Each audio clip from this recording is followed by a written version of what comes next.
We noticed amongst members of the press, there are two individuals who just stood out to be completely different because they are sneaking behind other people. And on looking closely, I noticed that they are armed. So that's when I confronted them and asked them, who are you? I asked, which are you from the media? They said yes. Then I asked, which media house? Can I see your press card? And an argument ensued because, of course, obviously they didn't have a press card. So until I pushed them, that they now admitted that they are police officers. So we took them aside and ascertained that indeed they are police officers. So we've questioned them to ascertain why would a police officer sneak into a private property without any permission, without speaking to anyone, and begin to sniff around, pretending to be someone from the media. They really have no reasonable thing to say. They're just saying we were patrolling, of course. I asked them, do you patrol into people's rooms, into people's houses, compounds, and even into private rooms? They really have they don't have an excuse nor a reason to be here. So obviously, we can see that they were here for a bad intention. How sure are you that now that the police have come in, how sure are you that what your documents, everything that's safe after this? Of course, we have to take precaution. Always we take precautions. It's not like we store everything here, As people may have thought that when they raided some other place that we have our IT operations, that they would cripple us. We are in an intense competition. And obviously, we cannot be so naive as to have our records in one place. So we take precautions. We take security precautions. So we will take now extra precautions because we've seen that the state is interested in crippling us in every way.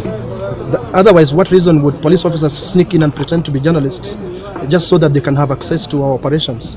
So what action are you going to take after this regarding the police officers? As I said, we've left them to our security officers because they're professional security officers. They know exactly what to do. We've also called our legal team. It's on its way here. So we will leave that decision to the legal team and our security team. They'll make a decision. From which department? They claim to be from the Gigiri the Directorate of Criminal Intelligence. Not Intelligence. Directorate of Criminal Investigations. DCI. And they were saying they were journalists? They were pretending to be journalists. They did tell me that they are journalists. And I said, okay, give me your press card. Of course, they didn't have any. And I asked them, are you armed? They said no, because I could see they were armed. Then, of course, we showed them that you're armed and you've sneaked here pretending to be journalists. So you must be here with a bad intention. How does that make you feel? Of course, terrible. We know that, and it's not the only thing that this government has done to try and undermine what we are doing. This is supposed to be a political competition. It's supposed to be a political competition based on the constitution, based on the law, in which we respect each other's rights. But our competitors are taking advantage of the fact that they are in government, they are in charge of the security machinery. They want to use every department of government to undermine our position. So clearly you can see that is what is happening here. Are you afraid? No, I'm not afraid. I'm not afraid. We are not afraid at all. We are cautious. We have to take precaution. But we are Kenyans. This is our country. This is our city. We are not afraid. How many talent centers do you have? Because so far we know this one and the one for Westlands. I don't know that. We know there's another cloud. Baba already told you how many talent centers we have. We have many talent centers. Apart from that, from the clouds and Westlands in here. Yes, we have them as you had in Kenya, and in the moon. We have many talent centers. I have a quick question regarding your agents.